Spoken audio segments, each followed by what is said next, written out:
feel that I'm stuck. Somewhere between memory and hope. The story starts with a dust storm that erupts in a desert. And when the dust is swept up in the air, it travels and arrives at a city. But when it doesn't find the right conditions to land, it remains suspended in the air and a layer of dust forms over the city. I'm tired of praying for this city to recover every day. I don't know what to pray for anymore. It's a film that's trying to seek change, but also space and time from which we can see, think, and articulate to find solutions that reflect our differences, but also solutions that respond to our shared crisis. An elder sees a group of young people who walk to the sky to clear it. This becomes a collective aspiration in the city. Everyone wants to fulfill the vision, but young people are handed the responsibility of having to manifest this.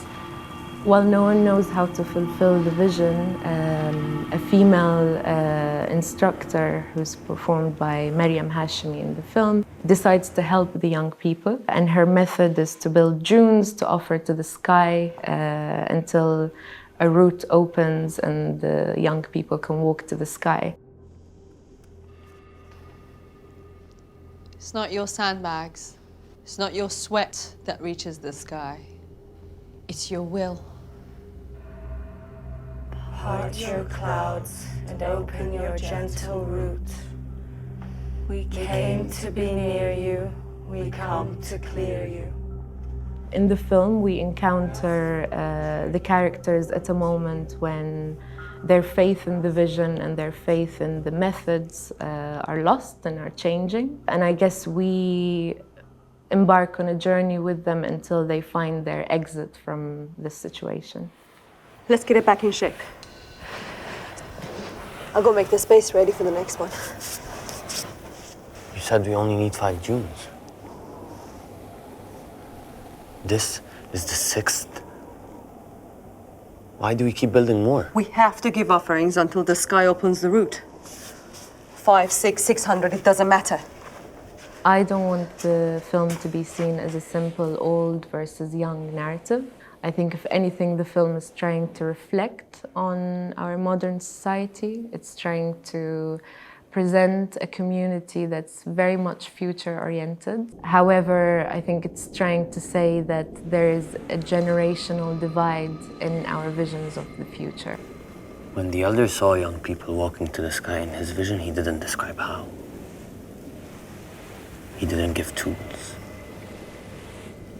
We're now stuck in a laboratory of promises to a route that none of us chose. In this narrative, when the characters are suffering from a crisis in the city that they live in, I guess the film is responding to the theme of hindsight by saying that when you are in a moment of crisis, your ability to see and articulate what you're going through is not always possible. So in a way, I think the film is also trying to seek some space or distance where we can step back from the labor, from the responsibilities that we're often handed in order to articulate and in order to name the problem so we can find a shared solution. Sand is everywhere in the film. It affects their senses, it blocks their vision. But also it's the material that will pave the way for them to find an exit. The symbolism of sand for me comes from a military phrase, which is to throw sand in the eyes, where often sand would be used to create a smoke screen-like effect, but also to confuse the enemy.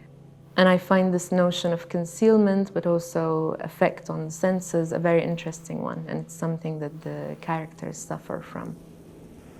When the dust arrived in the city, we all woke up to the same orange sky. We were all mesmerized. We forgot to mark what appeared and what disappeared. We all forgot to measure our loss. It was only when we saw the orange sky 7 days in a row that we recognized what happened. The second thing I'm interested in is the literature of the desert. Sand is quite a harsh material. As a surface, it refuses to mark the passage of time. It's a surface that erases marks and refuses to hold on to the memory of time. I guess in my film, the characters are caught in between this challenge between matter and time, and they end up performing absurd tasks like catching the dust from the air, collecting it in bags, attaching a symbolic value to that, but also creating a communal identity around the sand. The film evokes two instances of change, and I think they can be understood in relation to the Arabic words تغيير and تغير. Both words are nouns. They both mean change. تغيير refers to change that is willed into being as a result of human action or intention. And تغير refers to change that takes place over time. And I guess, the characters in the film are caught between those two notions of change. They are promised a change that can take place over time if everyone commits to the vision of the elder, if everyone keeps fulfilling their tasks. However, when, their given reality starts to break down, they start to demand change and they start to demand an alternative. I think we should go. Don't rush. Destinations are deceiving.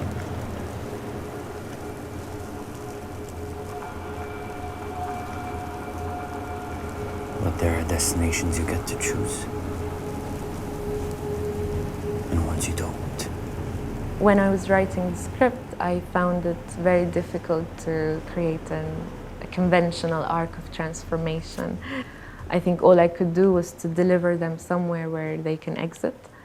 And I find exits quite a dominant image in my work. I find the image of a performer exiting the frame a very strong one and a very beautiful one, because the frame is quite a demanding space where I project my demands as a maker but also as a viewer.